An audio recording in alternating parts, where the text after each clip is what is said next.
because small acts of kindness know no boundary. We need these stories, Mark. I feel like the timing, it wasn't just for me personally.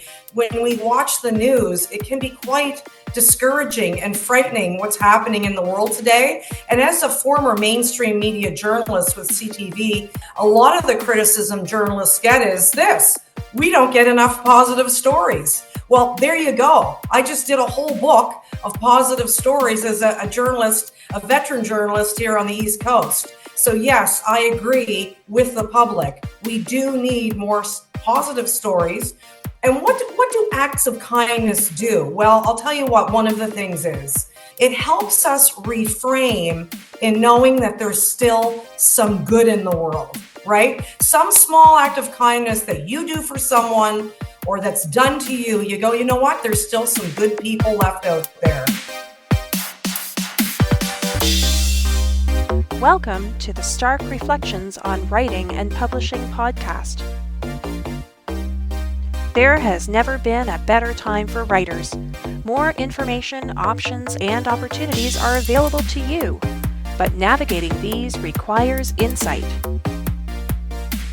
Join Mark Leslie Lefebvre as he draws upon more than a quarter century of experience as a writer, a bookseller, and a trusted book industry consultant to explore and reflect on the writing and publishing landscape to help you make informed choices on your writer journey.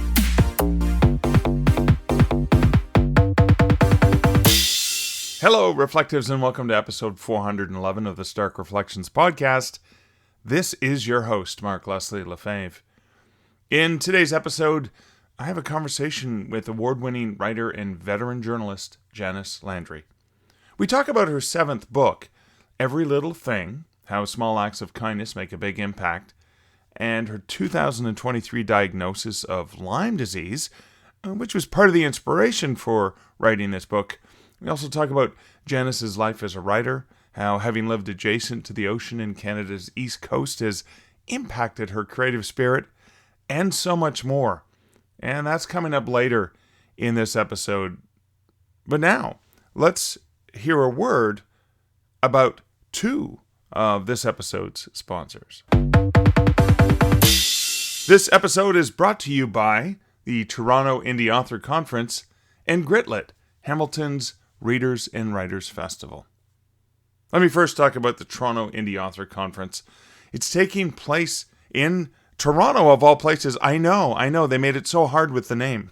But I'm going to be a guest speaker in Toronto at the Toronto Indie Author Conference on April 26th and 27th, offering several talks and panels, etc. They will include a hands-on approach to working with bookstores and libraries. And I'm going to be co-presenting with Dao Wong, who is the organizer of the conference, on navigating Canadian business for indie authors, grants, taxes, and more. This is going to be a fantastic weekend, and you can learn more about it over at torontoindieauthorcon.com. Now, that very same weekend, and this is another awesome place that I wish I could be, but I just can't be in two places at once, is Hamilton's long-running Gritlit Reader and Writer Festival. Now, Gritlit is an institution for the arts in Hamilton for both readers and for writers. It's a way to connect and network with other writers.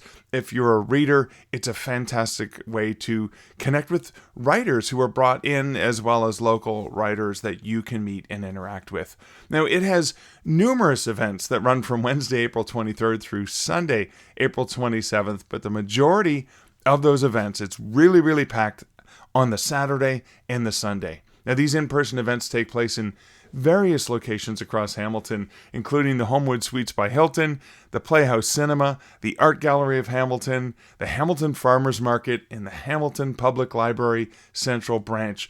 On their website, you have details as to where everything's going on, what you can check out. There's a plethora of content for you at Gritlit in Hamilton. And if you're thinking of going, you can save 25% off when buying your tickets for any individual event or even the weekend pass option by entering Gritlit Friends, and that's GRIT, capital L, capital I, capital T, FRIENDS.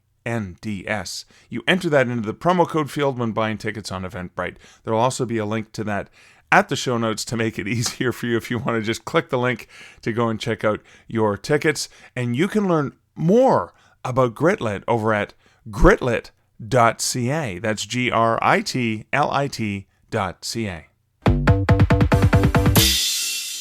And now comments from recent episodes. The recent episode 408, definitely a chat with definitely the real Alex Lifeson, aka Tony Binns. Don King says, I am still chuckling over this. I have to confess, I'm not into Rush, but that probably has more to do with my age. Now, if we're talking about Creedence, different story. I'm still pissed that they broke up. And I relate so hard to the ADHD and going full tilt into whatever you're into. If I had been in school 20 or 30 years later than I was, I would 100% have been in one of the nerd communities. In my day, I was just the one helping with the film projector. The jocks quit beating me up when they found I could take decent photos of the football game for the newspaper. But for the part that I scrolled back and listened to again, it's not like I'm going to touch a girl. Like y'all, proper English where I grew up, I'm grateful to have found a girl that would let me touch her. And amen to thank God for poor taste. That probably also explains some success of some authors, but that's for another episode. In any case, thank God for the Mark Leslie Lefebvres and the Tony Binnses of the world. Pretty glad for the Mark Carneys too, and most everybody else north of the 49th parallel, except for that one crazy aberrant person. Thanks so much for that, Don. It's amazing how much we resonate with one another, right? Like the nerdy guys, etc. But and appreciate the kind words as well. Tony's a great guy, makes me laugh, makes me think. It's so funny. When I was in LA last week, I was specifically looking to get the Beckett play, Waiting for Godot, because I wanted to read that, and I really, really, really want to see Tony's Waiting for Godot. I'm so excited about that. But it's amazing how a conversation with someone can inspire you to go pick up some classic as well, classic literature as well. So that's really, really cool. Thanks for that. You can leave comments for me over at starkreflections.ca for any episode of the podcast. You can also leave comments on social media. You can email me, etc. And I love hearing about what you are reflecting on when you listen to these awesome conversations and episodes that I have. So that is it for comments. Gonna pause for a bit of a breather and share a brief personal update. It always seems like I'm running nonstop and not able to take a breath. But I did take a breath after my week in LA, where I was there for the Writers of the Future contest to mentor some amazing writers. So many, it's just, the authors and illustrators every year that I meet are just such phenomenal people. It was so cool that one of the writer winners is actually lives in Hamilton, and I'm so thrilled that we'll get a chance to connect. And even I was talking to folks from Writers of the Future, making sure that I can connect them with some of the booksellers that I know in Hamilton. So that's really cool. But something that's become really important to me, particularly as I get older and we lose people, we no longer have those friends and those people in our lives, is taking the time to spend time with folks. You know, that episode I had a few weeks back, to spend an evening with a drink and a friend, which Kevin Anderson and I did. And of course, we did that in Rob Sawyer, etc. We did that in person, which is always amazing, always fun. But I figured I was so close to my good friend Julie Strauss, to her and her family, that I took advantage of the fact that I was in LA and I spent an extra 3 days. And Julie came and picked me up Friday when I'd finished with Writers of the Future, took me to the last bookstore in LA. Absolutely phenomenal bookstore. And you've probably seen pictures of the last bookstore of some of the people taking pictures of themselves in these awesome displays that they have there. We had a grand old time there. And then, just hanging out together. And then Julie and her husband Joe and her daughter Erin and I went, Erin was the designated driver, went to a whole bunch of different breweries on the Saturday in the Orange County area where they live. And again, I have friends who are beer nerds who'd recommended, you got to get to Bottle Logic and you got to go here. So we managed to get some of those places in. It was just an absolutely wonderful time. Sunday, we did, Julie and I and Aaron and Aaron's boyfriend did an escape room. And it was so much fun. It was the first time I've ever actually made it out of an escape room. That's probably because Aaron's boyfriend, Maddox, was an escape room expert and had actually been through this one before, and so had remembered some of the solutions and helped us out. But we made it with 3 minutes to spare, and that was just such a wonderful time. But it was just so cool to be able to pause. And I didn't do very much work over the weekend. Sure, I got up early in the morning because LA time Pacific, I was still getting up, early because my body chemistry was still thinking Eastern time zone, and got a little bit of work done, but nothing too vigorous, which is what I normally do on the weekends. And I just enjoyed myself and lived in the moment, experienced my very first earthquake that happened on the Monday morning, just as Julie and I were getting in the car and she was taking me to LAX so I could fly home. But it's a reminder of taking the time to do those really important things. And the really important things are getting to hang out with people that you love, people that you respect, people that you admire. And even later today, I'm taking the time to go have lunch with some buddies of mine from high school. It takes 3 hours out of my day just to go for a 1 hour lunch because it's an hour drive there, about an hour for lunch, potentially a little bit, give or take a little bit more, and then an hour drive back. But you know what?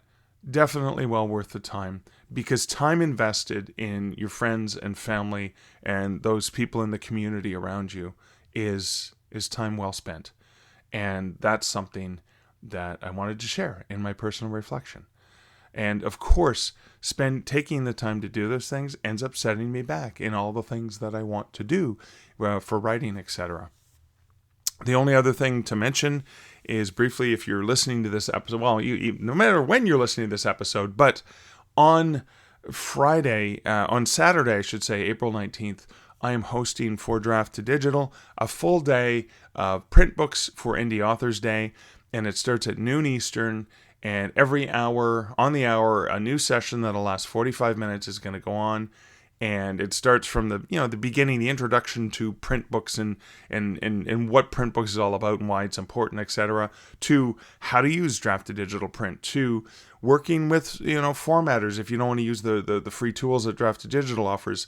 I'll be interviewing folks from Vellum and Atticus so you can see what tools are available for you, as some of the many tools that are available for you.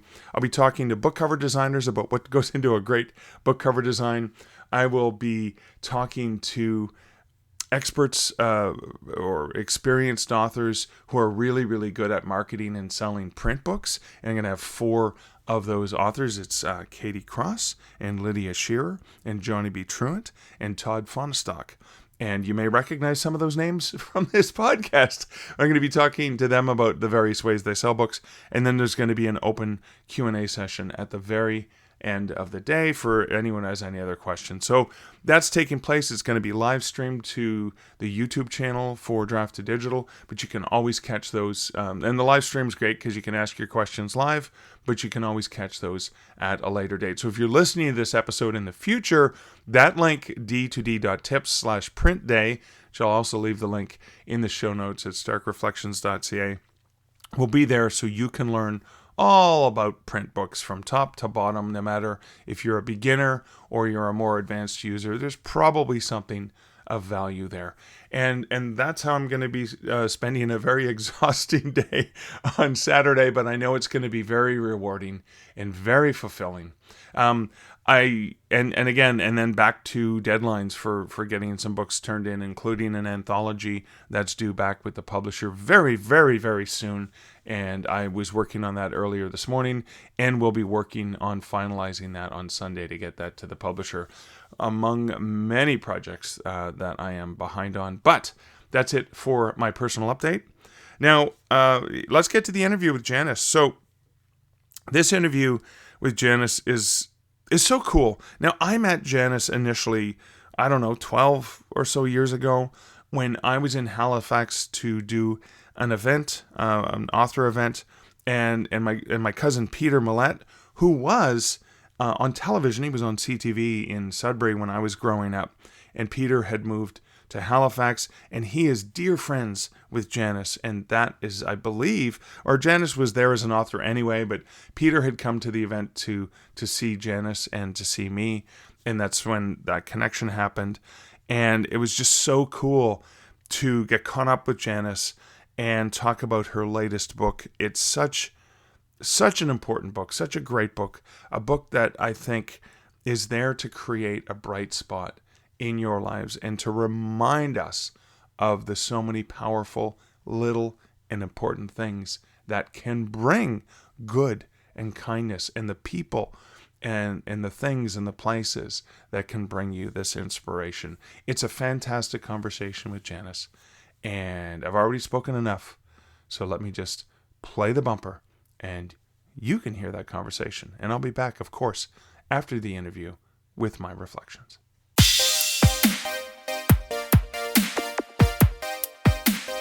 Hey, Janice, welcome to the Stark Reflections podcast. It is a total honor. I mean, you are a rock star. Come on. This is my honor. Thank you. It's been a long time since we met. Was it, 2015, something like that? Yeah, Maybe? at least that. Yeah, it's been a good 10 plus years anyway. Yeah. But you have, when I saw you just published your seventh book, and I saw it, I wanted definitely to talk to you about this. But let's before we get into every little thing, let's talk about every little thing that happened before. I mean, not every little thing, but what's your origin story as a writer, and when did it all start for you? Well, that's actually part of that's actually in the book. I wrote when I was in elementary school. I grew up in a seaside community here in Nova Scotia called Purcell's Cove. And for people who are not from this area, it's about a 20-minute drive along the water outside of the main part of Halifax itself. And at the time, I grew up in an era, I'm 60 years old, so I was born in 65. By the time I lived in that area, it was the early 70s and early 70s. We were the type of kids that really only came home to eat supper. We were outside constantly. Yeah. So I spent most of my youth, my childhood and youth, by the ocean, playing in the woods, blueberry picking, really using your imagination. There was, there were certainly no smartphones or anything, internet or any of that stuff. Yeah. So we really spent all of our time outside. And I really credit that now as an adult in my writing career with the real birth of imagination and storytelling and making fun and creating things out of nothing when I was a kid in Purcell's Cove. And I started to write stories, fictional stories, as a pastime to entertain myself in my room. And I used to have one of those old desks, like you can imagine in a schoolhouse, that has like where you put the books underneath and little sort of shelf top where you have your little pencil and that sort of thing. I had one of those. We just had one in the house in a spare bedroom. And I had it shoved up against the window. And when you looked out the window, you could see the water. And I used to sit at that desk and just free write and write silly stories. And so I've really probably always been a storyteller as long as I can remember. And it started in childhood. And I'm still a kid at heart telling stories professionally now. Oh, wow. I'm so being an inlander myself, growing up an inlander and spending the majority of my life there. I can't imagine what it was like to be able to look out at big water. Do you think that had any impact on your imagining what's out there and trying to, your creative imagination, all that? Absolutely. The ocean is probably the biggest single factor, excellent question, in my lifetime as a creator and as a human being. It's actually in my DNA. The property that I grew up on is actually featured. You'll see a photograph of it in Every Little Thing, my new release, and is actually discussed as well in the book before that, called Eye of the Ocean. And Eye of the Ocean, Mark, is an actual location. It was the name of my late maternal grandparents' summer home in Purcell's Cove. And I lived in that little house / cottage as a child for a number of years. And that property was surrounded on 3 sides by the Atlantic Ocean. There was like a retaining wall, a little patch of grass, a Right. retaining wall, and the ocean. And so I grew up smelling the ocean, listening to the seagulls. I could hear the McNabb's Island Lighthouse at the mouth of Halifax Harbor. I could see it. We could hear it. We watched the ships go by. My father, who was a massive supporter of military veterans, merchant mariners, and my dad spent many, many hours telling me stories of ships and seaside tales as a child. Like when they were children back in the day, my dad was born in the 50s in Purcell's Cove. The ships that would come in for World War II that would anchor in Bedford Basin to get away from storms, etc., or during the war effort. And the ships would be coming and going. Sometimes in rough waters, they'd have like things that would wash overboard, including these little packages, tins that held food for the actual people overseas. And sometimes they would wash ashore, and the kids, including my father, would find them, and the ocean didn't destroy them because they were sealed, and they Right. would open them up and eat them. Like, this is an actual story my late father Basil Landry. So this sort of seafaring ocean DNA, this is truly who I am. Wow. You make me think about something that's really prevalent right now, particularly in Canadian society and Canadian culture. And I was just watching an editor from ECW, one of Canada's independent publishers in the Toronto area here, talk about the value and importance of Canadian stories. And that seems to be like those stories your father told you.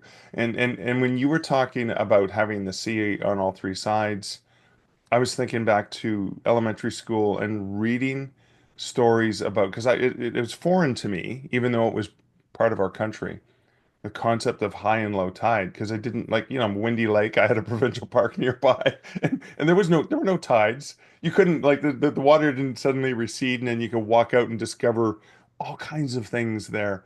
And it had been, decades before I got to experience it myself. However, through these stories that other people shared, even though I grew up in mid-northern Ontario, I I heard legends from people from the East Coast, for example. I guess after that rambling sort of retrospective of the value that I've taken in that is, what is that value in Canadians reading and sharing Canadian stories? I mean, that is absolutely priceless. And I mean, underscoring that all caps, priceless, that we share and preserve these stories and hand them down.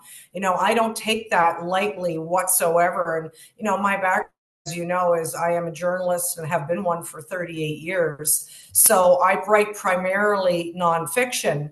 And to me, I mean, as Canadians, we have such an incredible heritage and history, and it's so multifaceted now with the many newcomers. Everybody, unless you're Indigenous, is a newcomer to Canada. And Right. I've actually written about my own late grandfather's story, who was Bulgarian, who came to Canada with his brother at age 17. They came via ship from the UK, landed in Quebec, and then came down to Nova Scotia. And my grandfather, an immigrant to Canada, started a chain of grocery stores here in Halifax with other Bulgarians that he found here, other men from his homeland. And they started this chain of grocery stores. They had absolutely nothing but what they carried. So here on the East Coast, besides, true Canadian stories, we have stories of newcomers and immigrants, part of the key fabric and core of our country too. And I'm really proud to include that as part of our language and culture now, is that we are Canadian because we are empathetic and we are caring and inclusive people. And so as part of my storytelling, I honor my late grandparents and my Bulgarian side that I have as a person who comes from those descendants very proudly. And I know we have stereotypes of different of Canadians in general, but of different types of Canadians. And one of the things I always think about when I think about my friends down east. I think about my friends from the eastern part of Canada. Is a few things are in common. One is there's just such a sense of welcoming. Two, there's always a sense of kitchen as a very vital and important place for gatherings, whether it's family gatherings, social gatherings, party gatherings, etc., like the kitchen party. Uh, and three, the humor. There's always this sense of good humor, including obviously a self-deprecating humor. Am I missing any of those things that seem to be part of that existence? Yeah, no, I think you've really hit it on the head. And it's funny you say that because, as you mentioned earlier, I've got this new book out called Every Little Thing. And every time I have a launch, one of the things I do, and I think it's in true maritime Atlantic Canadian flavor, is I have a party here, sort of an open house at my house with my core friends and family, key supporters over the years. I do many public events, but for me personally, family comes first. And I'm an only child, so I have chosen family and friends as well. Right. My husband is also an only child, as is our daughter. And at that event, Mark, the core of that party is in the kitchen. And there will be, there's food and there's storytelling and music and laughter, and we'll raise a toast. And in this case, with the new book, I particularly want to raise a glass to my husband, Rob Dauphiny, and daughter, Laura Dauphiny, because they really had my back when I went through a bad illness back in 2023. So on that day, which is coming up this spring, 2025, we will stand in my house and particularly in the kitchen as good Maritimers do, and I will raise a glass and make a very brief statement about my husband and daughter, because Oh, we are nothing. And no matter where you live in this country or world, none of us achieves anything without our helpers and backers. And that's one of the core messages in the new book, is yeah. trying to thank those people who have helped us in small and big ways, right? And so for me and my family is everything. They had me when I had Lyme disease. I fought that in 2023 and I've come out the other end. And Mark, I'm going to tell you, not to frighten people, but it was bad. It Yeah. was terrifying. I was really had debilitating fatigue that I really didn't think I'd ever work again or write again. It was just paralyzing, and not just fear, but literally physically, you cannot do anything. And so this book is a triumph for me as a human being and as a writer. It's my seventh book, but really I'm telling people it's almost like my first, Hmm. because it's that first book post terrible illness. Like, I got this thing done. I saw it through, and it's my way of thanking my family and allowing readers to come with me on that journey of taking something terrible and turning it on its head to try to help and inspire the readers. I love that so much. And I have to I was checking my notes, but this was so you and your husband both turned 60 this year, and you're also celebrating 30 years of marriage. And so you call this book your 30 for 60 gift. It is. It's my 30 for 60 gift. In the past, all the books that I've really written them for groups of people like first responders and the public in general. My sort of go-to mantra is to, as I'm writing, and I know it sounds kind of sloppy, but it's true, is to help one person. At the top of my mind always, a lot of social issues and things, mental health advocacy are woven within my books. But this one, selfishly, I did for me and my family, because again, there were days, and I explain this in the bookmark, it got so bad in Lyme that for example, on one of my worst days, and I know this sounds shocking, but I could not wash my face and then brush my teeth one after the other. They had to be two separate events, let's call them, Right. across the day. I was so sick. So to then be able to, as you know, how writing is very difficult, the research, you really have to have the passion to be at this thing and to see it through, and then to edit it, and then to market it. And Yeah. it's really something you have to want to do. And Yeah. I wrote a book years ago about my late father, who was a Canadian firefighting hero. And that book will always be, for me, my most important book. It's my father. I am who I am, really, all my helpers, but my dad was my biggest helper. I know he helps me from afar now. This would be the second book. All of them mean so much to me and everyone in it. But to get through this illness and do this, I can't really find the words for it. I'm actually like jubilant over it. It's really, for me in my career as a journalist and writer, I'm just so glad I got to do it. Oh, wow. Amazing. So every little thing, and the subtitle is How Small Acts of Kindness Make a Big Impact. And that book is already available right now from Pottersfield Press Yes. in Canada. So this means people can ask for it their local bookstore. They can get it through the local library as well. It's available in what formats? How can people So right find now it? it's soft cover, but it will be an e-publish, so people will Okay. be able to get it on their Kindle or whatever reader they choose. And my distributor here in Halifax is Nimbus Publishing. My Yeah. website, if people just go to janicelandry.ca, my name, all my books are there. But Awesome. yeah, you can have. I'd love to see people asking for it to be ordered in because there are people from across Canada featured in the book Yeah. because small acts of kindness know no boundary. There's a gentleman who's a Buddhist monk who trained in Sri Lanka. I mean, like literally, it doesn't matter what culture or background that you have. We need these stories, Mark. I feel like the timing, it wasn't just for me personally. When we watch the news, it can be quite discouraging and frightening what's happening in the world today. And as a former mainstream media journalist with CTV here in Atlanta, Canada, a lot of the criticism journalists get is this: we don't get enough positive stories. Well, there you go. I just did a whole book of positive stories as a journalist, a veteran journalist here on the East Coast. So yes, I agree with the public. We do need more positive stories. And what do acts of kindness do? Well, I'll tell you what one of the things is.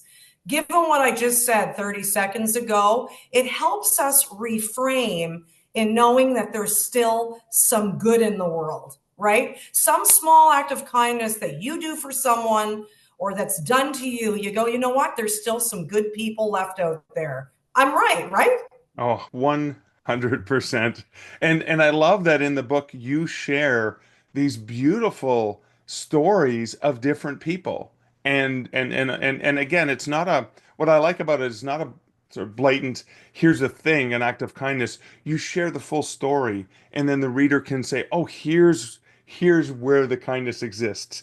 Here's how this person has impacted others. Now, you also share the little thing that the tiny thing that had the big impact to inspire this book. Let's go. I know we've sort of talked about it a little bit, but let's talk a little bit about that. What was that tiny thing?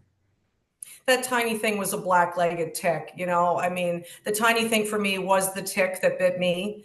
I didn't know I had Lyme disease for a number of weeks, and there are 4 stages, according to reliable sources, including Harvard University. There are 4 stages to Lyme, and by the time I was diagnosed, and luckily for me, I was still in stage 2, which means that the illness had started to spread to my organs. Right. So what happened was I went to the doctor one day, and this is going to be like, it's one of those silver linings, which I've Yeah. written extensively about the use of gratitude to build resiliency. But the day I went to my doctor to be examined, I thought I had COVID. I did the testing, the isolating, nothing, no, negative, negative.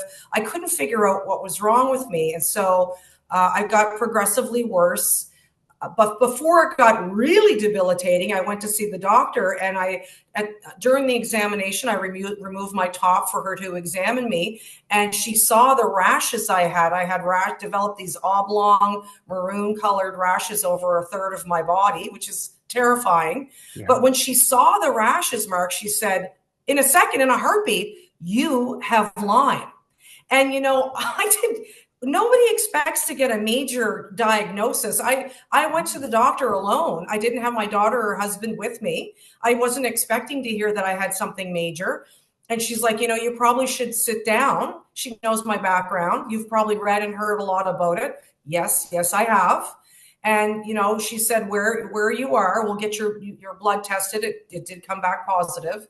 She put me on a rigorous course of antibiotics for 3 weeks. I took like 2 massive, I describe them as horse pills a day for 3 weeks. And It cured me, but it kills your gut biome. It destroys your digestive tract because Right. it kills everything. So I would say by the time I started to feel unwell, to diagnosis was probably 4 to 6 weeks. Okay. Then it took me 3 weeks of antibiotics.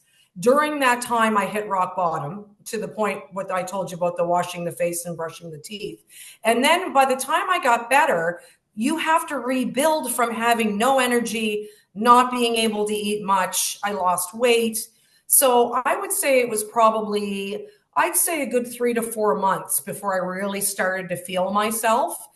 Today, I do not have any lasting impact. So I know you'll have listeners who either have Lyme disease themselves and or loved ones. And, first of all, my heart goes out to you because, you may have friends or family that don't understand how hard this is. I do. I've walked the walk. I wouldn't wish this on anyone. It's horrific.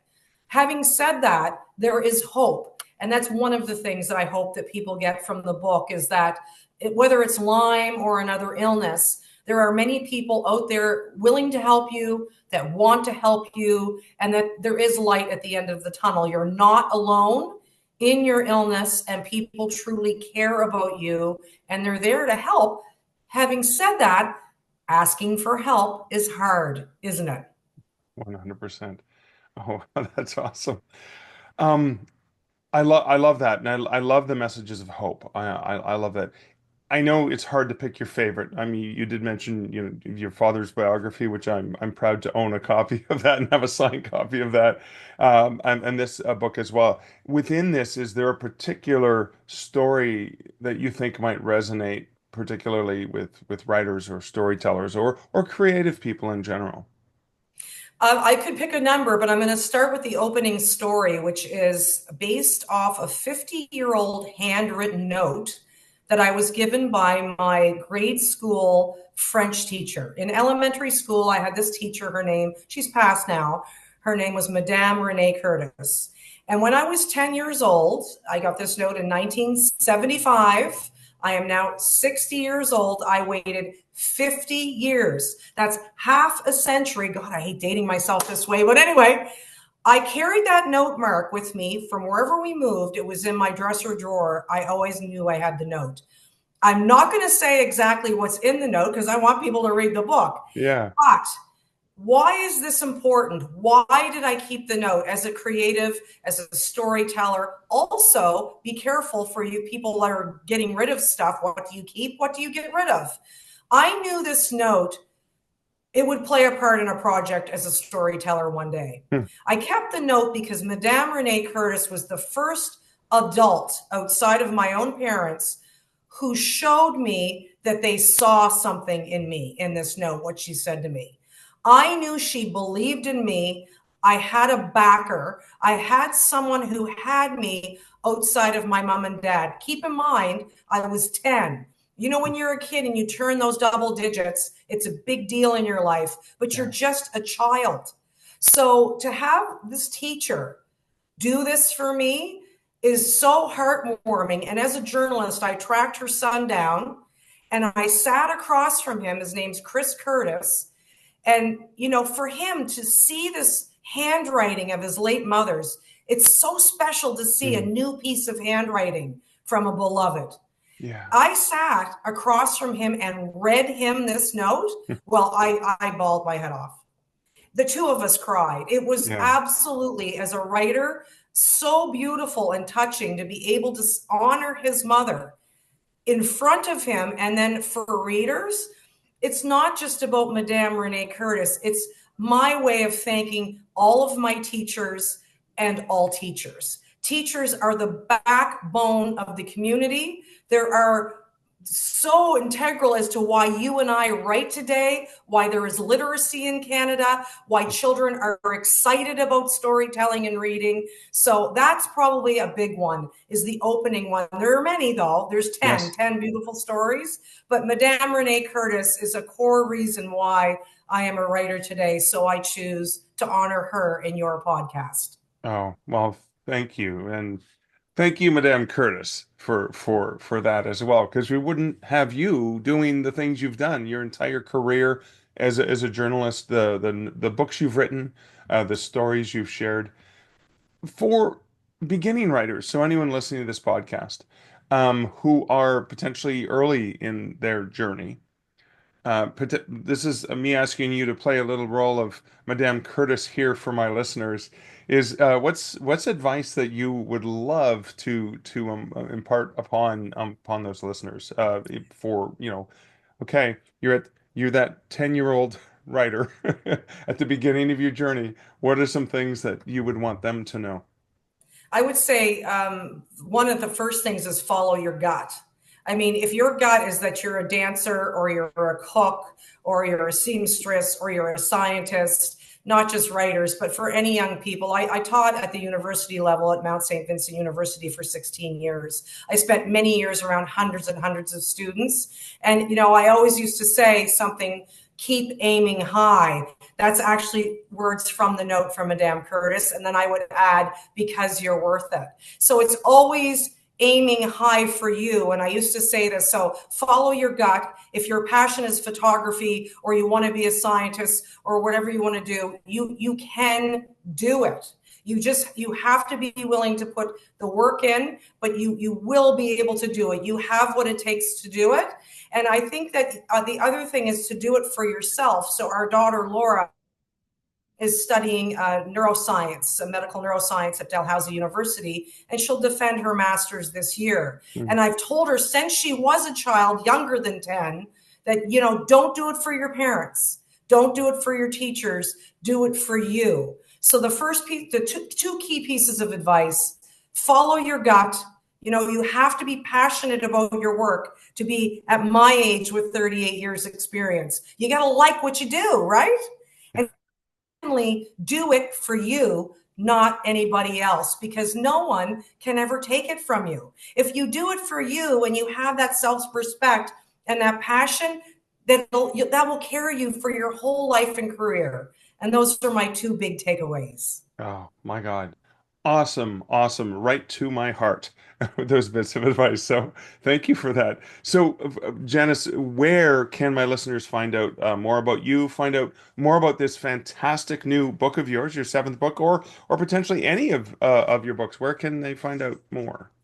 Well, you'll find me smattered across all social media. So I'd love to invite your listeners to follow me. I'm on like 6 different platforms, pretty much everything but TikTok. I leave that for my daughter. But you'll find me out there. Please connect with me on social media. And you can also visit www.janicelandry.ca. All of my history and work is there. You'll see pictures of my family and all kinds of fun stuff, projects that I've worked on, a documentary I did last year. I do writing, but I also do client work for particular clients too as a journalist, and I'm a script writer and producer. So it's all there on janicelandry.ca.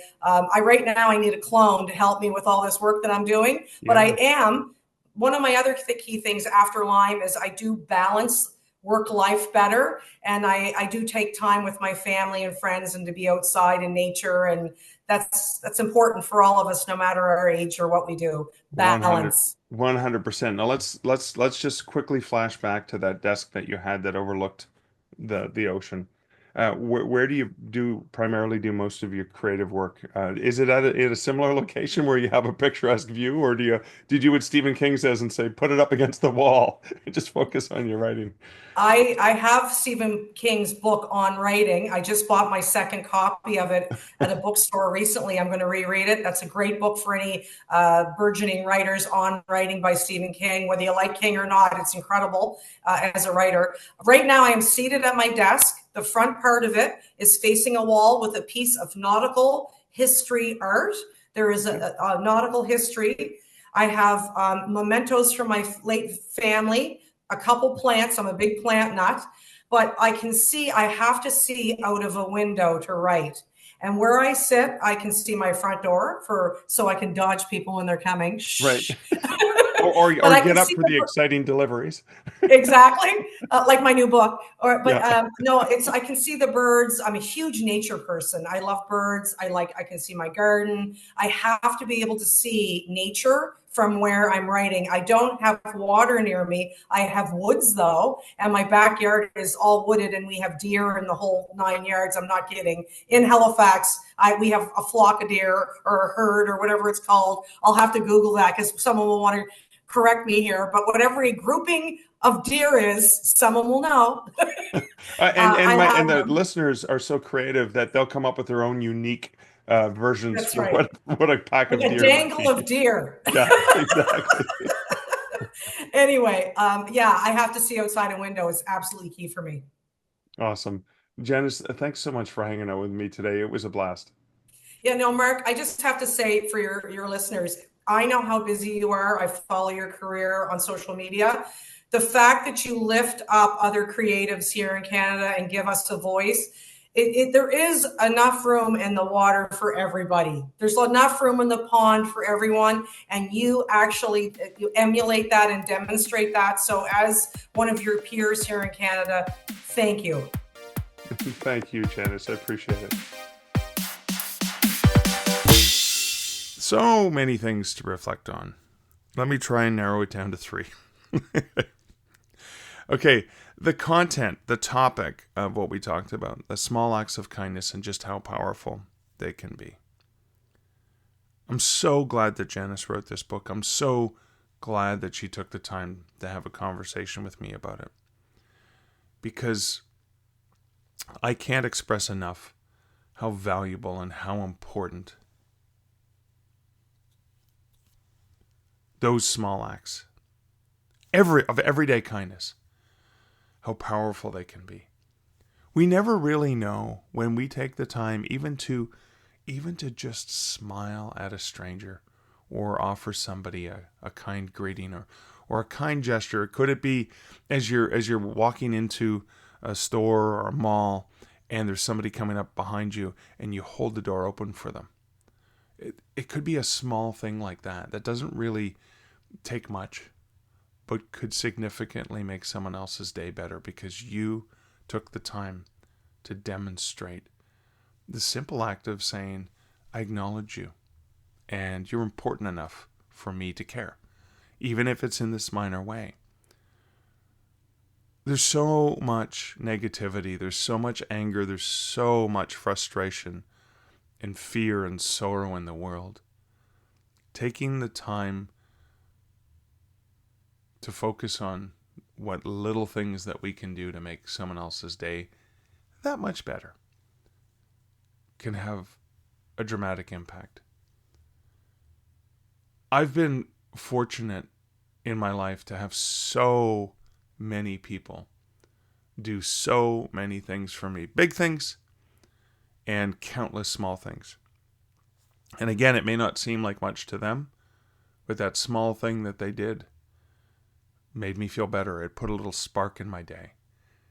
So think about, as you're going through your day and you're interacting with people, think about those simple things that you can do that can have a profound difference. If we all do these little simple small things, that can actually have a significantly powerful impact in a major way because it's putting good out into the world.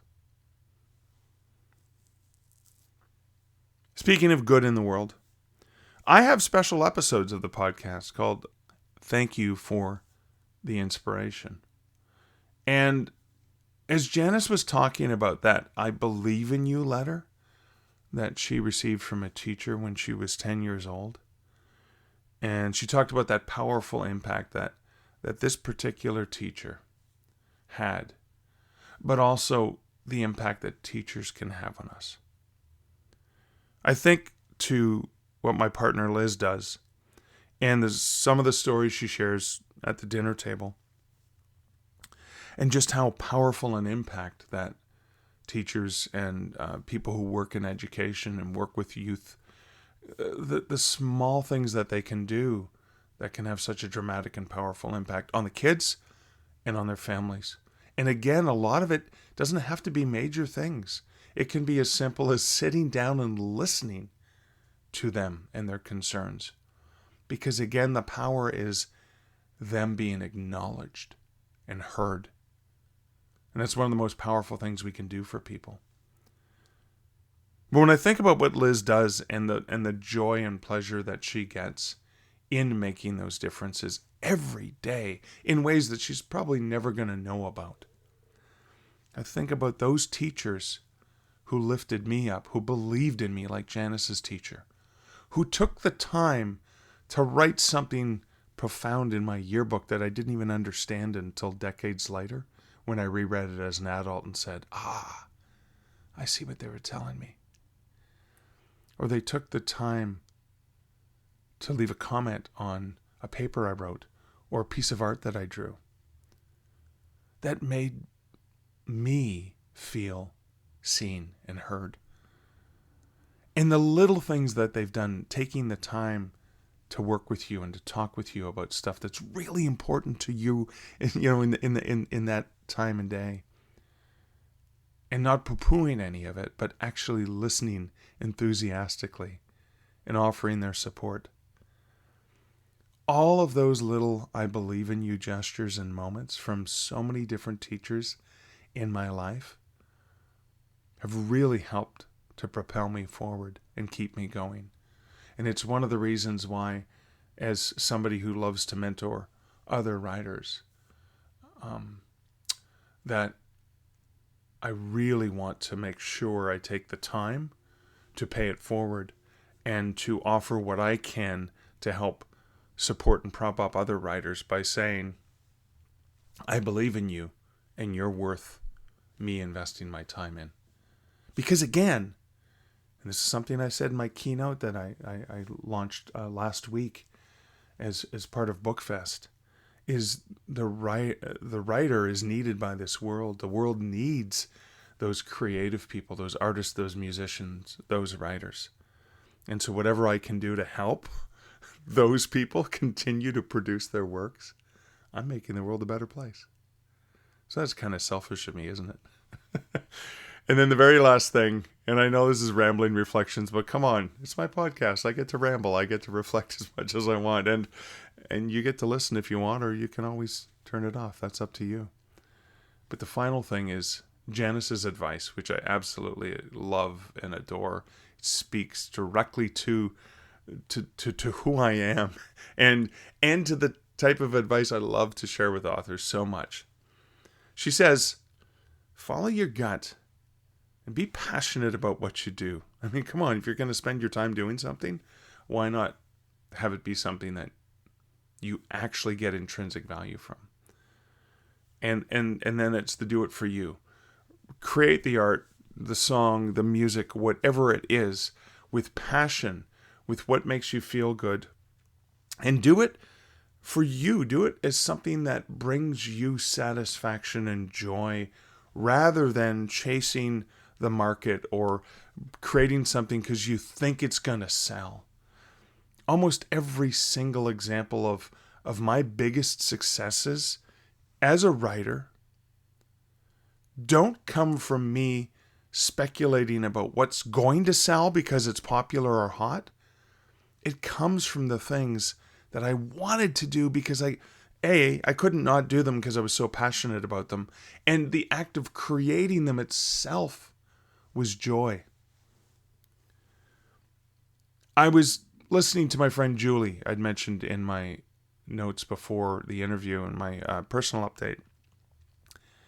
I was mentioning hanging out with her, and we had several conversations about art and writing. And she is an absolutely brilliant writer. She's also a very talented artist.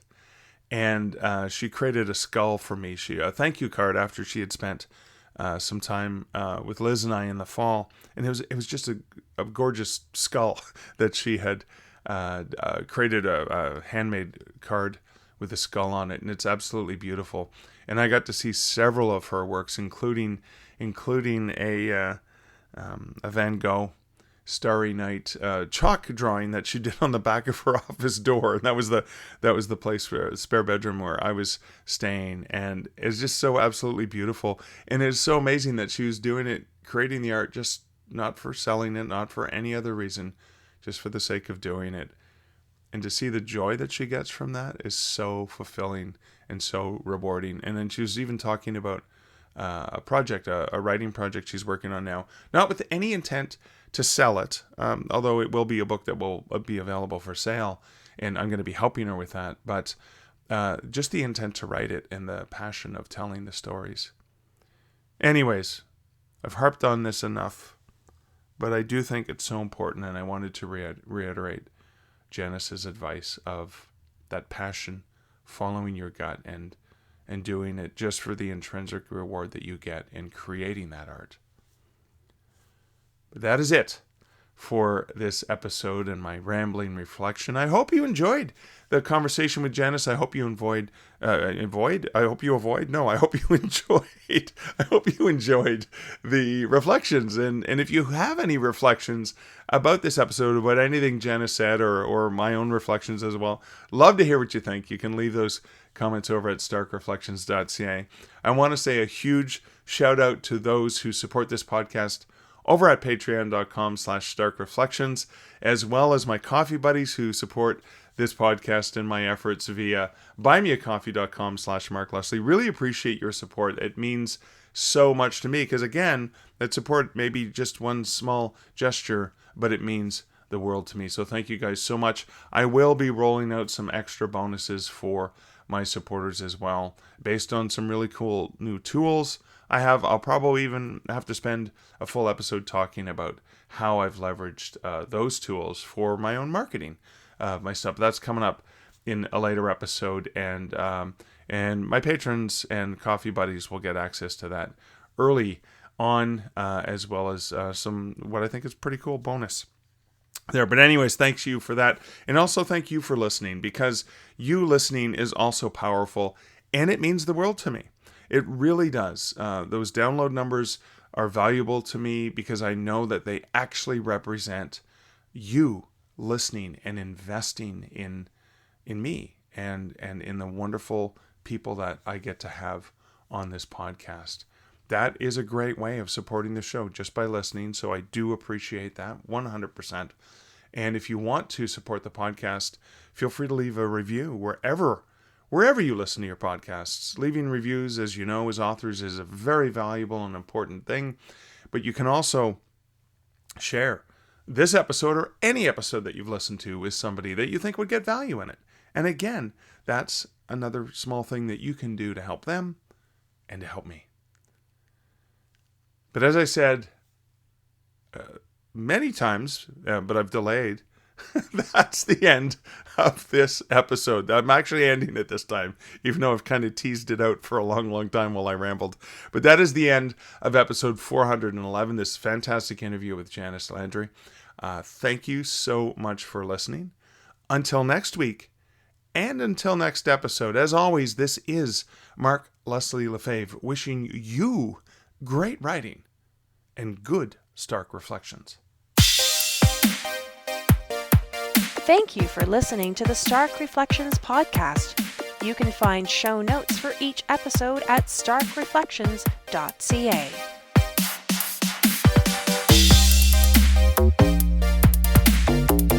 The music for this podcast, Laser Groove, was composed and produced by Kevin MacLeod. Check out more of Kevin's great music at incomptech.com.